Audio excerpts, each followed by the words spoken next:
দুইটা সময় তওবা করে লাভ নাই। একটা হচ্ছে মৌতের যন্ত্রণা শুরু হয়ে গেলে, মৃত্যুর যন্ত্রণা শুরু হয়ে গেলে আগে পা থেকে শুরু হয়ে আস্তে আস্তে গলার দিকে আসে। হাদিসে যেমনটা এসেছে, সূরা ওয়াকিয়ার মধ্যেও আছে যে পায়ের দিক থেকে যন্ত্রণা শুরু হয়ে আস্তে আস্তে আস্তে আস্তে এই গলার দিকে আসে, এবং আত্মাটা গলার এখানে যখন চলে আসে, এখান থেকে মালাকুল মউত আত্মাটাকে নিয়ে চলে যায়।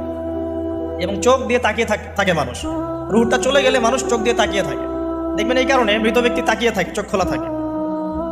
এবং তখন আসমান থেকে সিঁড়ি নামিয়ে দেওয়া হয়, ওই সিঁড়িতে করে আত্মা চলে যাচ্ছে, ও তাকিয়ে দেখে যে আত্মা চলে যাচ্ছে। এবং মানুষ মারা যাওয়ার পরে চোখ জীবিত থাকে অনেকক্ষণ।